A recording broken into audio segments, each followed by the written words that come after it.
Ito na yung penultimate episode. Si Mark medyo nagwo-worry na sa episode 2. Hindi na masyado sa episode 4. Dito naman sa episode 5. Baka naman, si Attorney Gamboa. Medyo matuwa-tuwa na tayo. At kasama natin, of course, dito si Mr. 0.6%. Pero magpa-presidente pa rin. Sir Liamas, kamusta naman ang opposition since last week we talked? I hope okay naman, at least weekly na tayo nag-update dito until papasok na tayo sa full election cycle. Meron bang mga marites dyan dun sa mga grand coalition ng opposition? Kasi speaking of opposition, the news we can start with at least right now is Sonny Trillanes is on the offensive. Parang he's a man on a mission, no? Wala siyang pake kung ano sasabihin mo sa kanya, whatever. He's a man on a mission. Nakakaso na siya sa Kilapolong, meron naman siyang kaso kanina. Can we talk about the cases that Sonny Trillanes is filing? He's a man on a mission, obviously.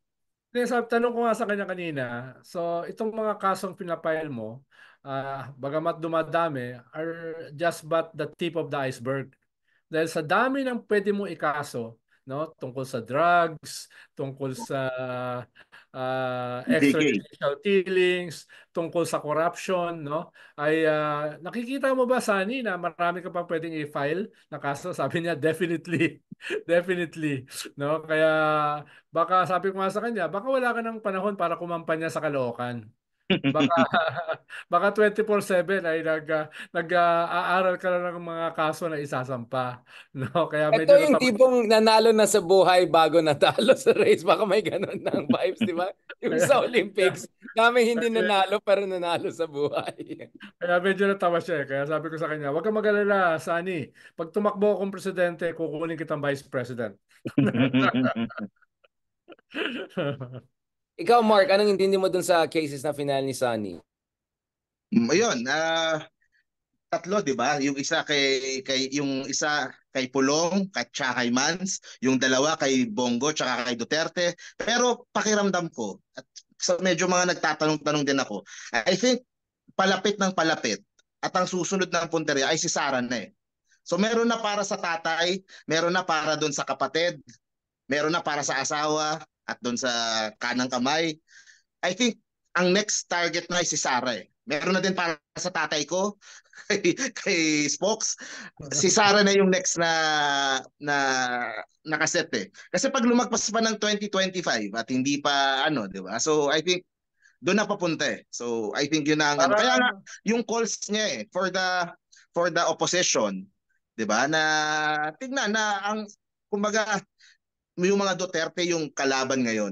Kumbaga now is not the time to bring back yung mga awayan nung 80s and yung awayan ng mga pamilya.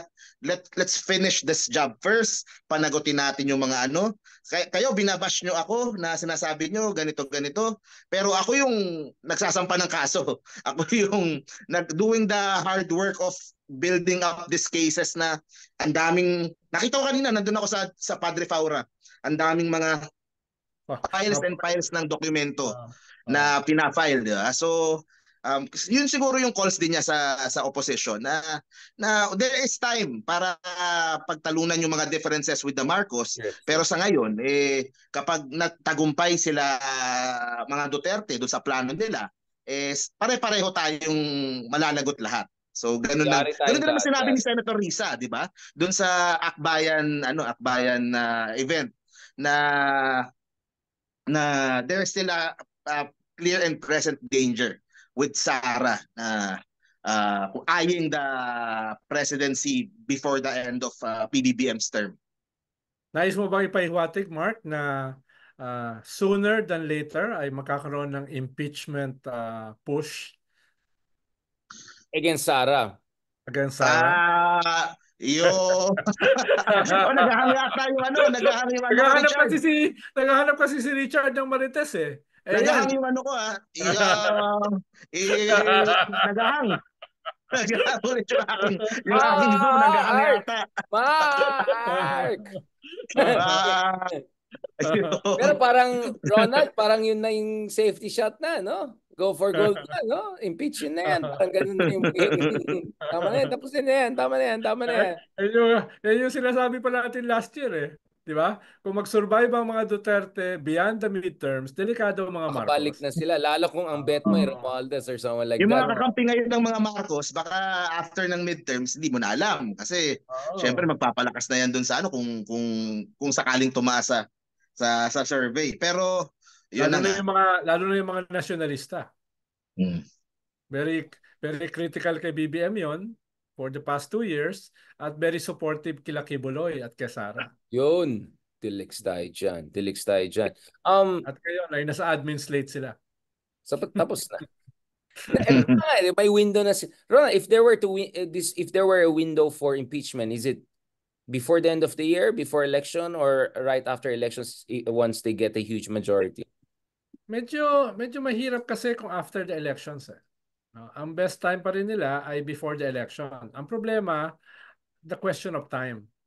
Dahil filing mo candidacy na sa October, so hindi ko alam if they have enough time. Pero Pero pangit ang labas, di ba? Nang papa-impeach mo uh, habang election or gano'n. pero hindi na to usapin ng aesthetics Usapin na ito ng kwan ng survival. Robotics. Robotics. All out war na eh. Survival na ito Hindi na to Survival na eh. All out ano na eh. Hindi na to Plus, usapin ng i-factor mo pa yung China and ano. So, kung idagdag mo ICC. pa yun eh. Kasi almost certain na ICC will come up with something before the end of the year. It's just a question of before elections or right after certificate candidates are filed. So, baka i-bar the goods moment na nila yan. Pag sumabay-sabay na yan, go for it na, no? Go for G. Ito kasi yung panahon na strongest yung administration. After the midterm, hindi mo na sigurado yung strength mo. Hindi mo na sigurado eh. Kung meron mang moves, Lalo na kailangan mo ng 2/3 sa Senate. So, ngayon yung time para makuha yung 2/3 na yon. After the terms, mahirap na. After the mahirap na. Kay Trillanes din naman ang galing yung hashtag na yun eh. Na hashtag impeach Sara. Sa tweet niya yun eh. Isang tweet niya yun eh. Tapos may mga tweet siya na parang Sara is unfit. Parang mentally unfit for the job. Yung interview namin, yun yung argument niya talaga. And napapansin ko doon sa mga vloggers, kahit yung mga admin vloggers, kinukuha na yun eh. Yun na yung ginagamit nilang ginagamit nilang basihan. And makikita natin habang nape-pressure itong kampo nila Sara, kung how she will react, kung how this will affect yung kanyang mental state. So medyo magulo talaga. So it would be interesting yung sinabi ni Senator Risa na ganun. So how the opposition would play dito sa buong sa buong laban na ito. Okay ba yun sa'yo, Richard? Hindi sa amin nanggaling ni Mark, nanggaling mismo kay Senator Sonny Trillanes. No? Kala ko sa mami ni natin, galing kay mami. Yung marites na yan, hindi sa amin nanggaling. Akala galing kay mami. Nandun yan sa sa Twitter niya. Ayan naman, wala akong sinasabi. Wala kami alam sa mga impeachment moves na yan. Kasi nilang galing yan. So, last point, what should the opposition do in the meantime? To be relevant, to gain momentum and set the tone. Sabi nga ni Mark kanina, consolidate the 5%. No, or more, no? Consolidate that as the skeleton of a machinery. No, yun ang tapos unti-unti kumutkot ka dun sa undecided, kumutkot ka dun sa napabayaan na pink wave na hindi mo kinonsolidate, na probably kasama dun sa 31% na ayaw dun sa vote sa Duterte at saka sa Marcos, no? Doon ka kumutkot. Grassroots din, no? Doon ka kumutkot. Tapos if you can get 10%, no, you're very significant. Dahil yung Duterte pababa 16%, ikaw ay pataas from 5% to 10%. So it's about momentum no? Yung isa ay pababa, ikaw ay pataas. That's good enough. That's good enough.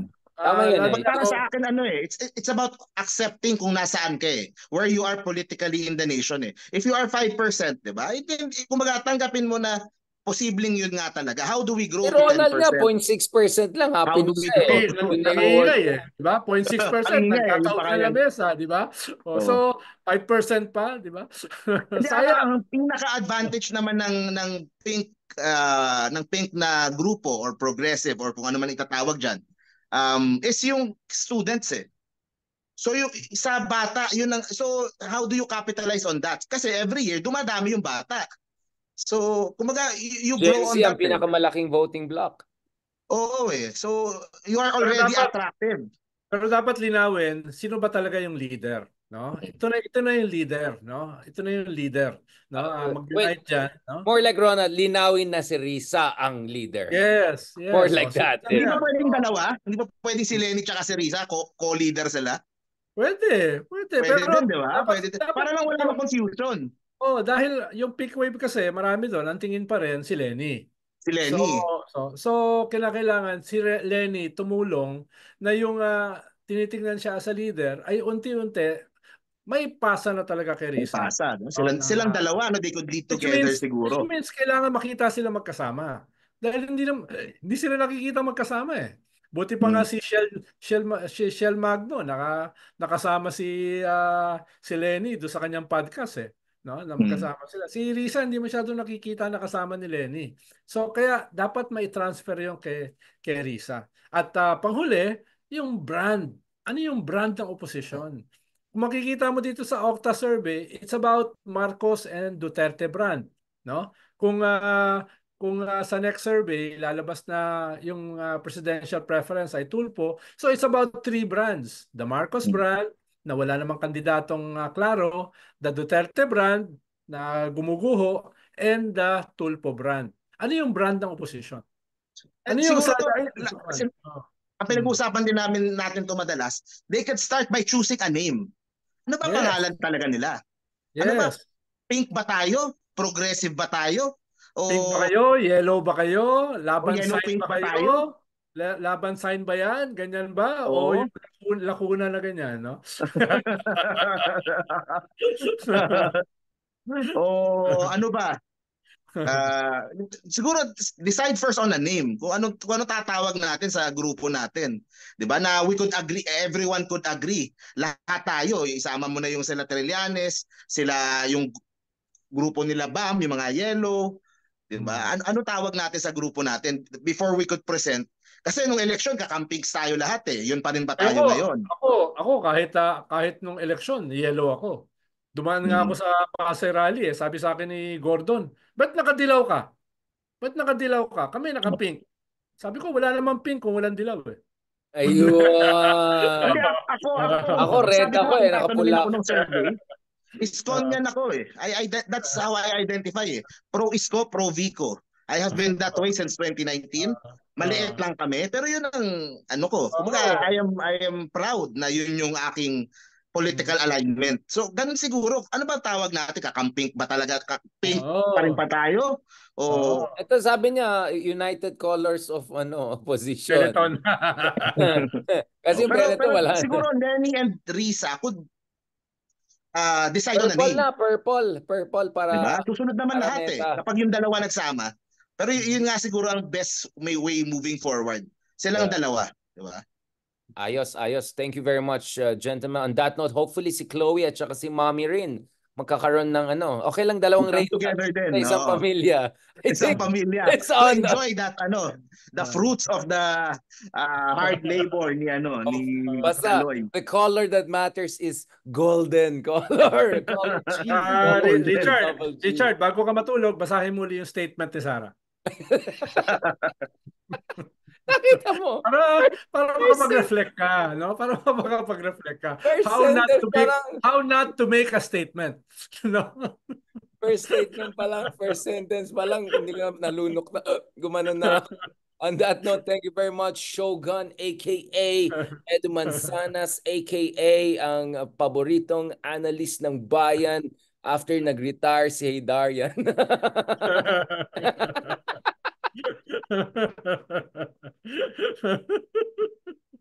Following your footsteps. Yun talaga. Talagang Shogun. At ito talagang newly inaugurated attorney ng bayan, si Mark Gamboa, models ngayon, senador. Talaga may nagtatanong sa akin eh. Parang hindi nila sigurado eh. Abogado ba yun?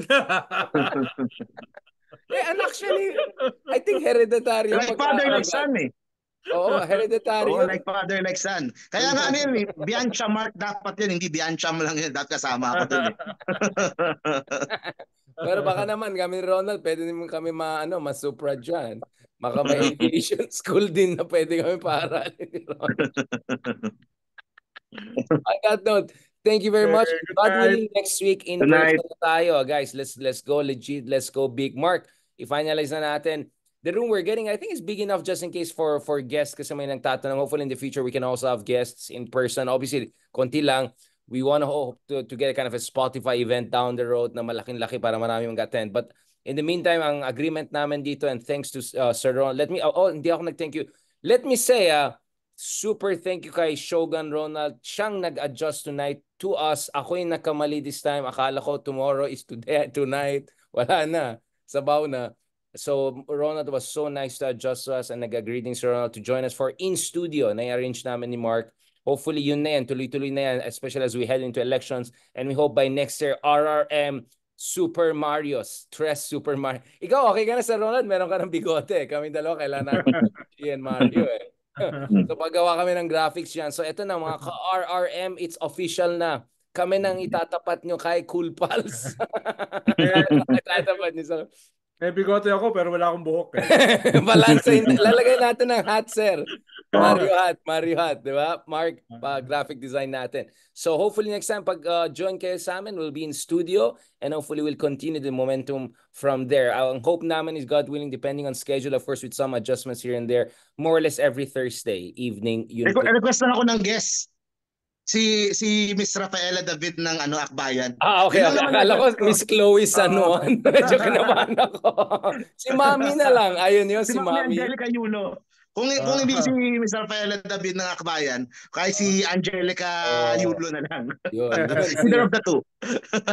On that note, baka naman support to nang magpakita bigla. Kaya mahirap na. On that note, thank you very much, Ronald. And Mark, God bless you. And maraming salamat for the fantastic discussion. Wow, the best.